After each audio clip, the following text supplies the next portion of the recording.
Hello take lovers, আমি ওয়াহিদ রয়েছি আপনাদের ভালোবাসার channel tech to the point থেকে এবং আমার হাতে দেখতে পাচ্ছেন এই মুহূর্তে স্যামসাং গ্যালাক্সি A04s।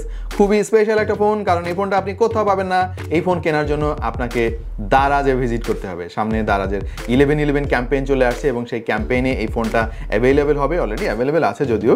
এবং এই ফোনটার মোট 3টা কালার অ্যাভেলেবেল রয়েছে। আমাদের হাতে কিন্তু 3টা কালারই চলে এসেছে এবং আমাদের কাঁধে এসে দায়িত্ব পড়েছে এই ফোনটা আসলে বাজেট অনুযায়ী কেমন হবে সেটা আপনাদের সঙ্গে শেয়ার করা। বাই দ্য ওয়ে, বাজেটটা জানিয়ে দিই, দারাজের 11/11 ক্যাম্পেইনে এই ফোনটার একটাই ভেরিয়েন্ট 4/128 পাওয়া যাবে 18,499 টাকা। তাহলে এই বাজেটে ফোনটা কাদের জন্য না, গেমাররা নেবেন কিনা, যারা ক্যামেরা ভালোবাসেন তারা নেবেন কিনা, ইত্যাদি ইত্যাদি সকল প্যারামিটার আমরা আজকে কথা বলবো। চলুন শুরু করে ফেলি আমাদের আজকের ভিডিও। প্রথমে তো ডিজাইন নিয়ে কথা বলতে হয় এবং এই ফোনটার ডিজাইনটা কিন্তু খুবই চমৎকার। এতে 5000 mAh এর ব্যাটারি ব্যবহার করা হয়েছে, তারপরেও যথেষ্ট স্লিম রাখার চেষ্টা করা হয়েছে ফোনটার, যার থিকনেস হচ্ছে 9.23 মিলিমিটার আর এই ফোনটার ওজন হচ্ছে 193.5 গ্রাম। এই ফোনটাতে ইউনিবডি ডিজাইন ব্যবহার করা হয়েছে, তার মানে হচ্ছে আলাদা কোনো ফ্রেম নাই এবং এর যে ফিঙ্গারপ্রিন্ট সেন্সর সেটা ইমপ্লিমেন্ট করা হয়েছে এর পাওয়ার বাটনের সঙ্গে। ক্যামেরা বাম্প আসলে নেই বললেই চলে, একেবারে মিনিমালিস্টিক, যার ফলে ফ্ল্যাট সারফেসে রাখলেও কিন্তু কোনো উইবেল করবে না। এই ব্যাপারটা আমার কাছে অনেক ভালো লেগেছে। পেছনে এক ধরনের প্যাটার্ন ব্যবহার করা হয়েছে যেটা আলোর বিপরীতে ধরলে বেশ ভালোই লাগে দেখতে।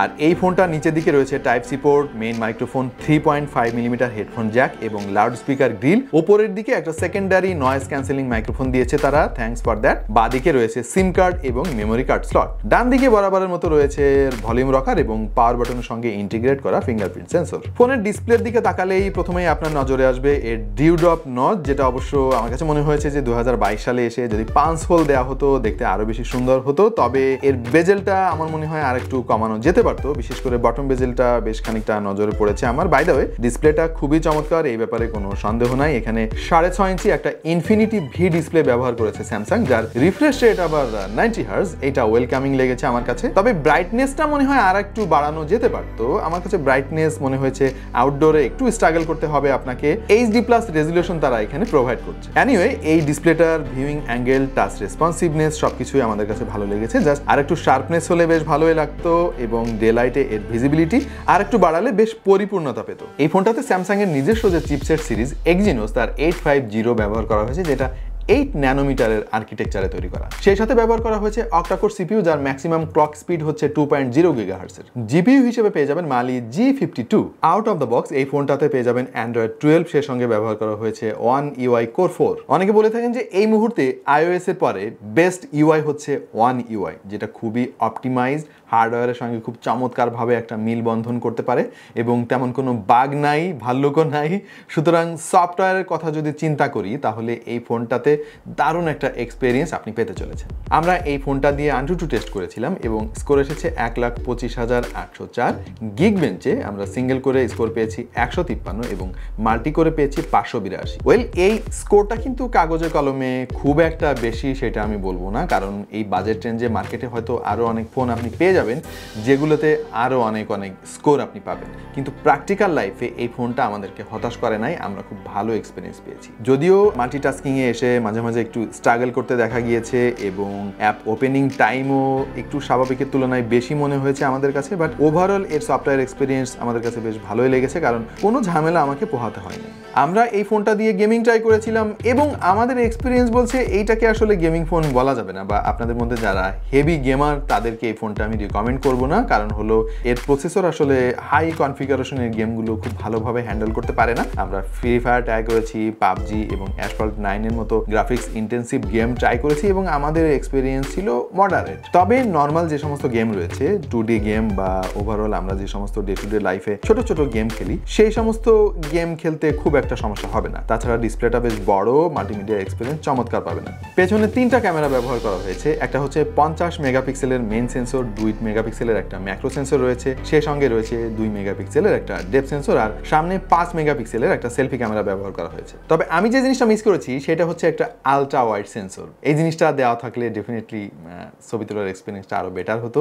আমার মনে হয় ম্যাক্রো সেন্সরের চাইতে ওয়াইড অ্যাঙ্গেল সেন্সরটা বেশি জরুরি। ছবির কোয়ালিটি ওকে টাইপের, মানে অনেক বেশি প্রত্যাশা করলে হয়তো আপনার প্রত্যাশা পূরণ নাও হতে পারে, বাট ওভারঅল এর ছবি সোশ্যাল মিডিয়া রেডি ছিল। কিছু কিছু ছবিতে আমরা একটু ডিটেইলের ঘাটতি পেয়েছি, এক্সপোজার কন্ট্রোল বেশ ভালোই লেগেছে আমাদের কাছে। ডাইনামিক রেঞ্জ নিয়ে যদিও একটু হতাশ হয়েছি, তবে বেশ কিছু ছবিতে খেয়াল করলাম যে কালারগুলো বেশ অ্যাকুরেট রাখতে পেরেছে, অতিরিক্ত স্যাচারেট করতে গিয়ে অ্যাবনর্মাল করে দেয় নাই, এই ব্যাপারটা আমাদের কাছে ভালো লেগেছে। অবশ্য সেলফি ফটোগ্রাফিতে অতটা খুশি হতে পারি নাই আনফরচুনেটলি, কারণ 5 মেগাপিক্সেল ক্যামেরা দিয়ে আসলে অনেক বেশি প্রত্যাশা করাও ঠিক না, তবে ওভারঅল ওকে টাইপের ছবি তুলতে পেরেছে। 30 FPS এ সর্বোচ্চ ফুল এইচডি রেজুলেশনে আপনি ভিডিও করতে পারবেন এবং স্টাবিলাইজেশনে বেশ দুর্বলতা আমরা খেয়াল করেছি, আপনাকে শক্ত হাতে বা কোনো গিম্বল ব্যবহার করে ভিডিও করতে হবে। ওয়েল ফাইনালি আমি যেটা বুঝলাম, এই ফোনটাতে আসলে ক্যামেরাতে অত বেশি ফোকাস না করে ডিজাইন এবং ওভারঅল এর যে ওয়ার্কম্যানশিপ, বিল্ড কোয়ালিটি, সেই সব দিকে বেশি ফোকাস করা হয়েছে। সো যারা শুধুমাত্র ক্যামেরার জন্য ফোন কিনবেন তাদের হয়তো এই ফোনটা অতটা ভালো নাও লাগতে পারে। আর এই ফোনটাতে 5000 mAh এর ব্যাটারি ব্যবহার করা হয়েছে, যেটা তো শুরুতে একবার বললাম। সেই সঙ্গে বক্সের মধ্যে আপনি একটা চার্জার পেয়ে যাবেন, যেটা 15 ওয়াটের একটা চার্জার, যেটা দিয়ে 5000 mAh এর ব্যাটারিকে ফুল চার্জ করতে 2 ঘন্টার বেশি সময় লাগবে। এবং চার্জিং ব্যাকআপও আমরা খুব ভালো পেয়েছি, আমরা সারাদিন ব্যবহার করেও মানে ব্যাটারি শেষ করতে পারি নাই।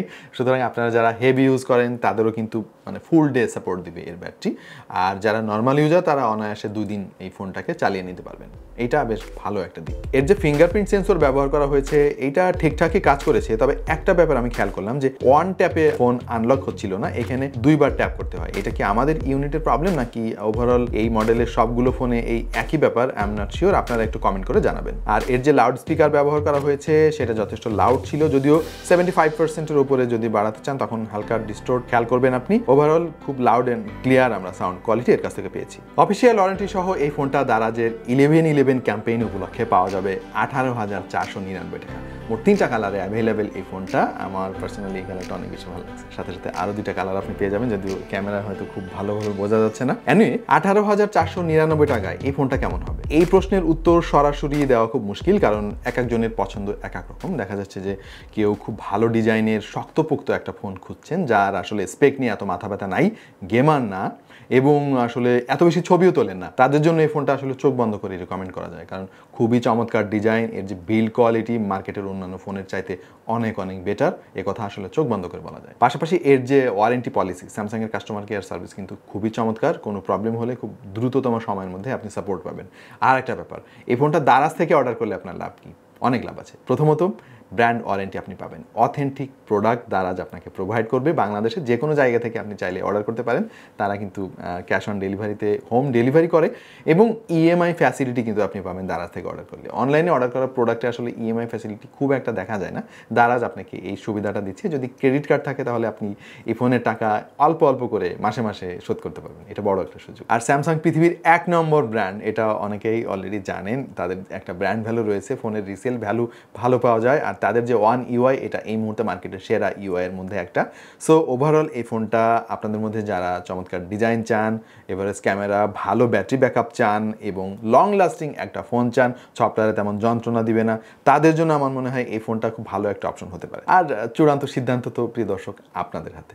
আপনার কাছে কি মনে হয় 18,499 টাকার এই ফোনে কিসের কমতি রয়েছে? একটু কমেন্ট সেকশনে আমাদেরকে জানিয়ে দিন।